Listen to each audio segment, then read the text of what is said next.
First headline India की ताज़ा बहुत ही अच्छा मुद्दा लेके आज पुलिस डिपार्टमेंट की तरफ से ये इशू हाईलाइट किया गया है और आप सभी को बुलाया गया। बेसिकली सबको प्रॉब्लम्स पता है। मैं सिर्फ सबसे पहले मैं अपना इंट्रोडक्शन दूंगी। मैं Rekha Thakur, secretary Sindhu education society and president a step association. ये एसोसिएशन सारे जितने भी उल्लासनगर के प्राइवेट स्कूल्स एंड कॉलेजेस हैं उनके प्रिंसिपल्स और मैनेजमेंट की एसोसिएशन है। तो एसोसिएशन की तरफ से ही मेरी यहाँ तक की एक सजेशन ये रहेगी। बेसिकली ये जो टॉपिक है या ये जितने भी एक्ट्स वगैरह हैं इस पे एक छोटा सा करिकुलम फ्रेम होना चाहिए और जो सारे स्कूल्स में प्रॉपरली इम्प्लीमेंट होना चाहिए, ना सिर्फ स्टूडेंट्स के लिए बल्कि पेरेंट्स को भी। बहुत सारी जो एक्ट्स हैं और जो भी क्राइम है, देखिए बच्चों को पता होता है कि जो हम कर रहे हैं वो गलत है, पर उसके पीछे के जो कॉन्सिक्वेंसेस और उसके जो इफ़ेक्ट्स हैं या उसकी जो पनिशमेंट्स हैं उनकी अवेयरनेस प्रॉपरली नहीं होती है। यहाँ पे बहुत सारे लोग बैठे हैं। आई फील कि हमको भी एग्जैक्टली नहीं पता है कि अगर ये क्राइम किया तो इसके पीछे पनिशमेंट क्या है।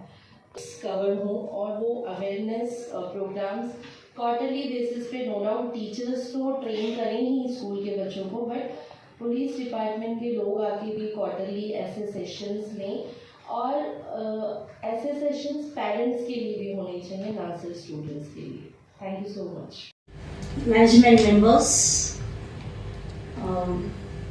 I'm really thankful to them that they have come out with such a type of a conference where openly we can speak about certain things.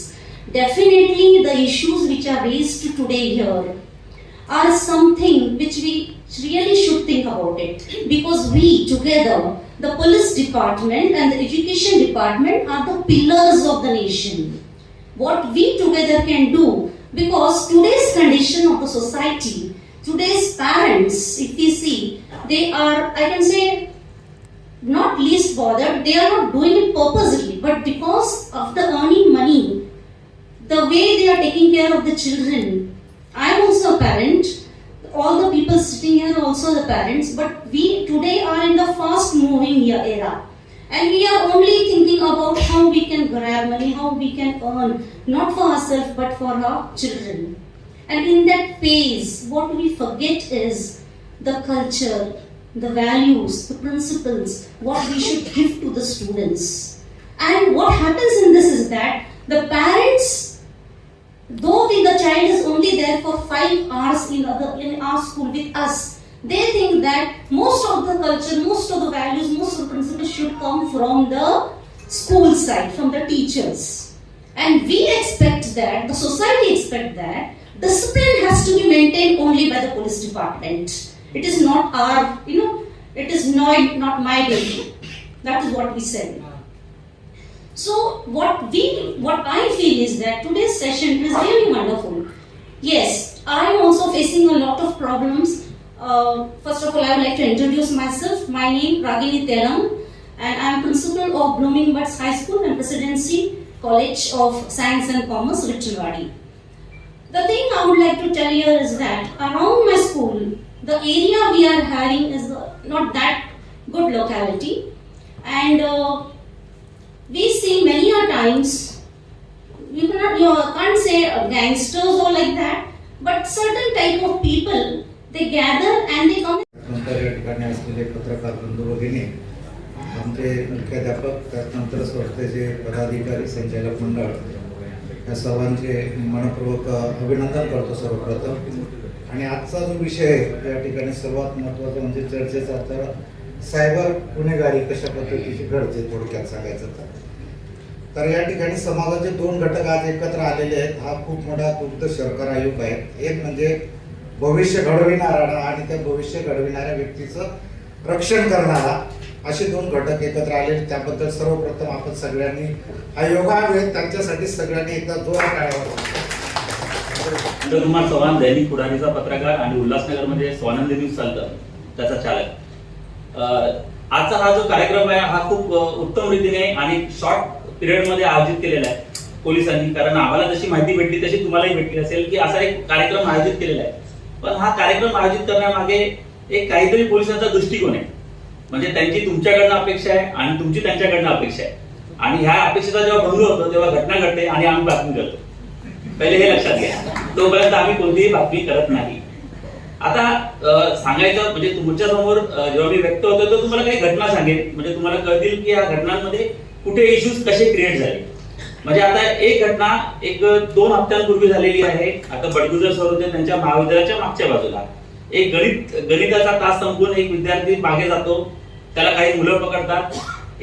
त्याच्यातला एक विद्यार्थी असतो जो आता पोलीस कस्टडीमध्ये आहे आणि तो अबावटी नाही. त्याचं नाव मी सांगणार नाही कारण डीसीपी सरांनी पहिले सांगितलं कोणाचं नाव घ्यायचं नाही.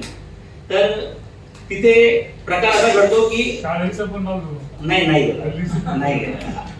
तर तिथे घटना अशी घडते की तो एक स्कायवॉकवरती बाचाबाची झालेली असते. 15 दिवसापूर्वीचा राग असतो. 2 मित्र बोलवले जातात. त्याचा तास सुटतो, तो बाहेर येतो आणि तिथे त्याला मारायला सांगितलेलं असतं. पण जो गुंड बोललेला असतो तो त्याच्या पोटात सुरा घुसवतो आणि मग तिथं घटना सुरू होते. आता तो गुंड तर फरार आहे आणि जो विद्यार्थी आहे तो कस्टडीमध्ये. ही एक पहिली घटना घडली. ही 15 दिवसापूर्वीची घटना आहे. आता नुकतीच ही 3-4 दिवसापूर्वीची घटना घडली. तिच्यात पण असाच प्रकार आहे. पण तिथं मित्रांनी एक टीम बनवून तिथं जाऊन आता ह्या सर्व घटनेमध्ये तुम्हाला एक गोष्ट लक्षात आली असेल की इथं घटना घडण्यामागे सर्वात महत्वाची बाजू अशी होती की इगो कुठेतरी, अहंकार कुठेतरी चाळवला गेला. आणि जेव्हा इगो कुठेतरी दुखावतो तेव्हा माणूस पेटून उठतो आणि त्याच्यातनं ह्या घटना घडतात. आता ह्या इगो बद्दल जेव्हा आपण इकडे बोलू त्यावेळी आपण एक गोष्ट लक्षात घेतली पाहिजे की ह्या इगोला शांत करण्यासाठी वर्गामध्ये मुलांमध्ये मैत्री बनली पाहिजे.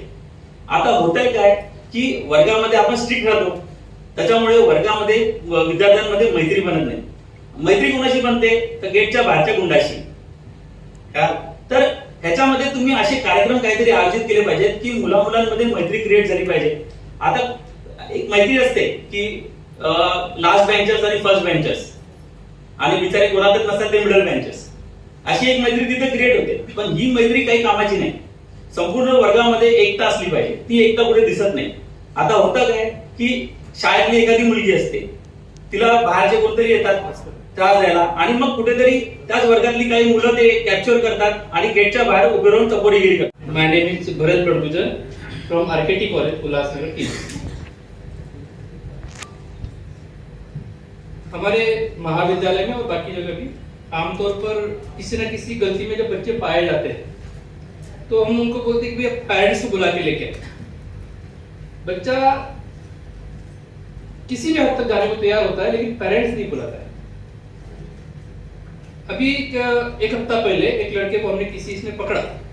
हमारे 11-12 के लड़के तो अंडर 15 ही है. उसको बोला कि पेरेंट्स को लेके आओ. तो पहले वो एक उसके गली का भाई था, उस भाई को लेके आया. इतना ही भाई था, मतलब वो भी 13-14 साल का 15 साल का हो सकता है. उस भाई को लेके आया. उसको पूछा तुमने इसके एडमिशन कौन सा टाइम किया? नहीं सर मैंने नहीं किया. तो क्या हो गया? मेरा दोस्त है, मैं इसको उसका मोबाइल हमने जमा कर लिया था क्योंकि हमारे पास कुछ तो चाहिए ना कि हमारे पास वापस आने तो भाग जाएगा. उसका मोबाइल है, मोबाइल उसकी पर्सनल चीज है, आपने क्यों ली? हमारे साथ आर्ग्यूमेंट करना है. हमने बोला कि आपको नहीं दे सकते. नेक्स्ट टाइम वो लड़का गया दूसरे भाई को लेके आया, थोड़ा हाइट में ऊंचा था. मैं बोला तू भाई को लेके आ रहा है, एरिया का भाई जिसको हम गुंडा कहते हैं, तो भाई को लेके आ रहा है और ये सारे भाई जो है ना ये अंडर 15-16 वगैरह ऐसे ही. तो भाई को लेके आ रहे, माँ बाप को क्यों नहीं लेके आ रहे? ये मम्मी है पापा है, ये बात जो तूने क्राइम किया है, गलती की है, ये गलती तेरे माँ बाप को मालूम पड़नी चाहिए, ये हमारा उद्देश्य है. लेकिन वो माँ बाप को छोड़ के बाकी सबको लेके आता है. उसको फिर भी हमने नहीं दिया. फिर वो इस एरिया का एक बड़े भाई को लेके आया और वो लेके गया. बड़ा भाई लेकर गया, नाम नहीं लेना चाहूंगा मैं. हमने उनकी भी काउंसलिंग की. वो भाई कहता है अब एक लड़का जिसको हम सुधारना चाहते हैं, हम या उसकी गलती माँ बाप को पता चले, ये हमारा उद्देश्य है. वो भाई कहता है कि सर इसको छोड़ दीजिए, मेरे ऊपर 21 केसेस है. मतलब क्या है कि हमारे समाज के छोटे बच्चे ये बड़े बड़े भाइयों के चक्कर में कैसे आ रहे हैं, सबसे मेन मुद्दा यही है. अभी आरकेटी कॉलेज में हमारे यहाँ पे 12,000 बच्चे का इंटेक कैपेसिटी है और लगभग 11,000 बच्चे पढ़ते हैं। आए दिन कोई ना कोई इंसिडेंस होता है और पुलिस स्टेशन को अच्छी तरह से पता है, हम आपको ही फोन करते हैं और आपके लोग आते भी हैं।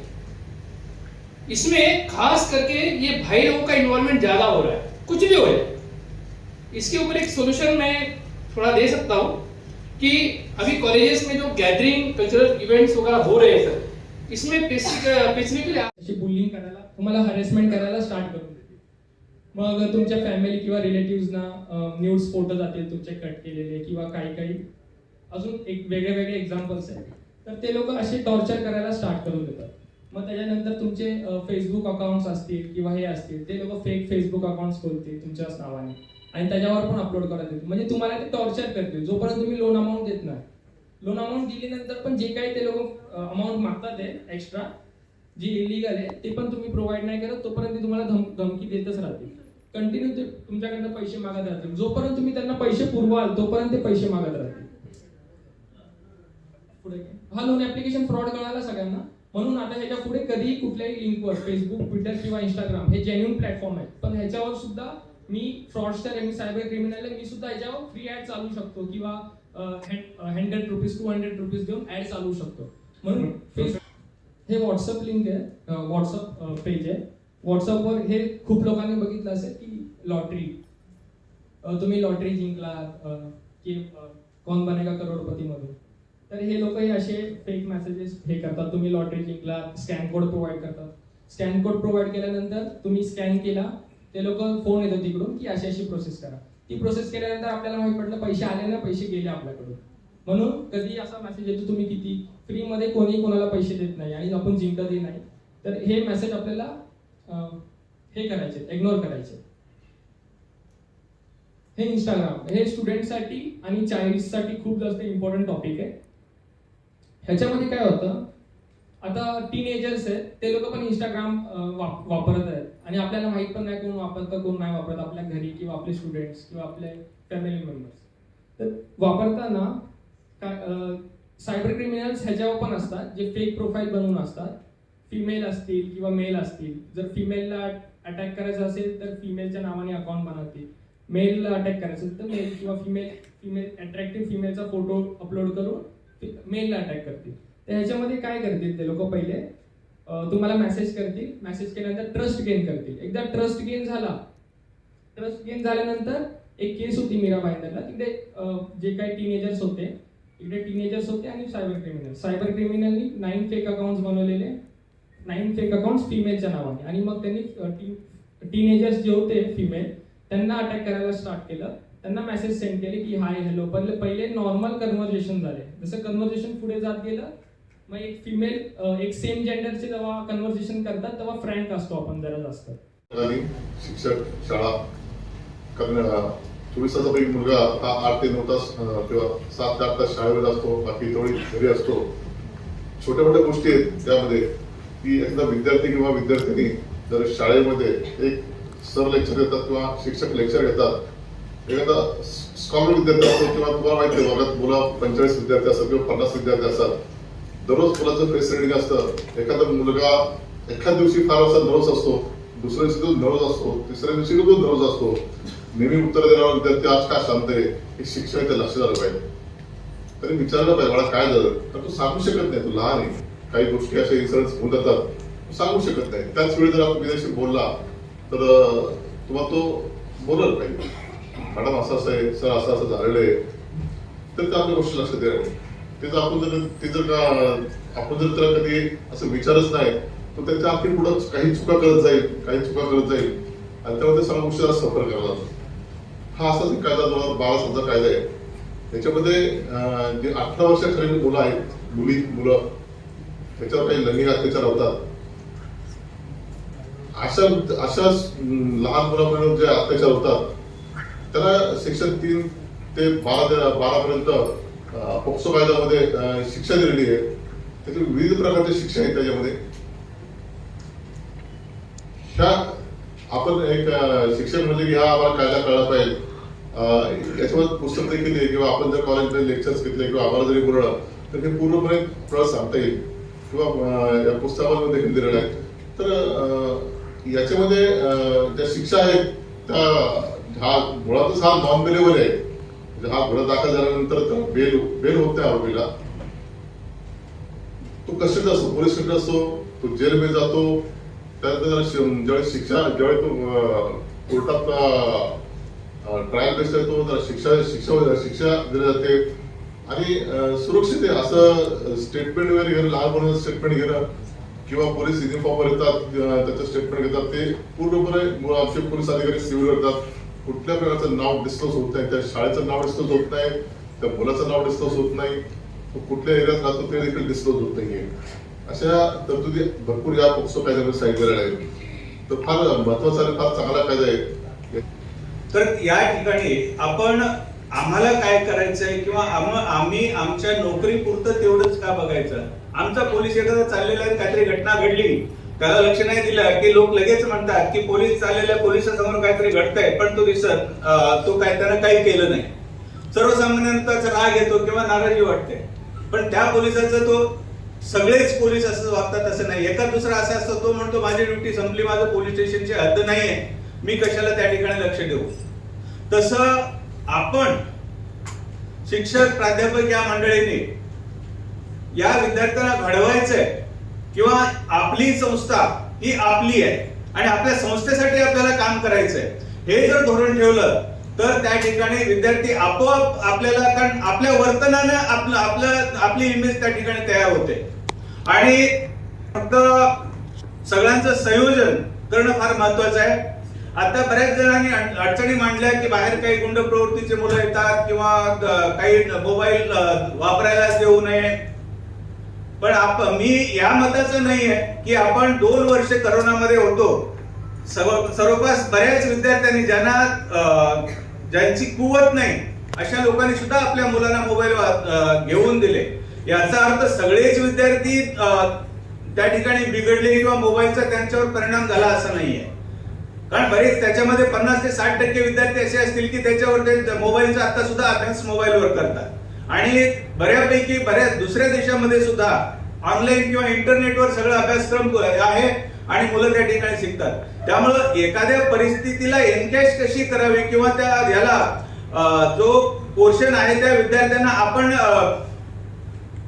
चांगलं बिझी कसं ठेवावं, शैक्षणिक उपक्रमामधून त्यांना कसं बिझी ठेवावं यासाठी आपण जर प्रयत्न केला तर एक सकारात्मक प्रयत्न केले तर त्याचा चांगला उपयोग होणार आहे. अपयशी ठरली त्यानंतरची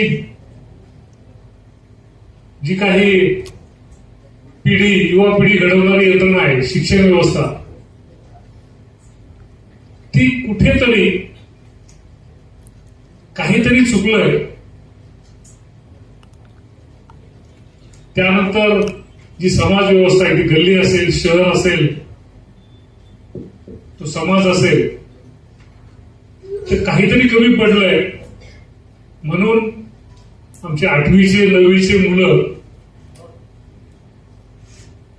शाळेतल्या छोट्याशा भांडणासाठी एकमेकाच्या गल्लीमध्ये जात आहेत आणि 15 ते 20च्या संख्येनं गाड्यांची तोडफोड करतायत.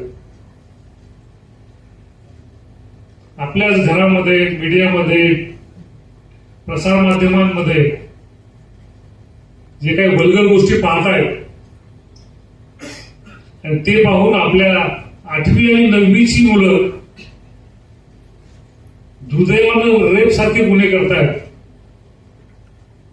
हे आपली कुटुंब व्यवस्था, आपली समाज व्यवस्था, आपली शिक्षण व्यवस्था कुठंतरी कमी पडली. याचं आत्मपरीक्षण करण्याची खरं तर ही वेळ आहे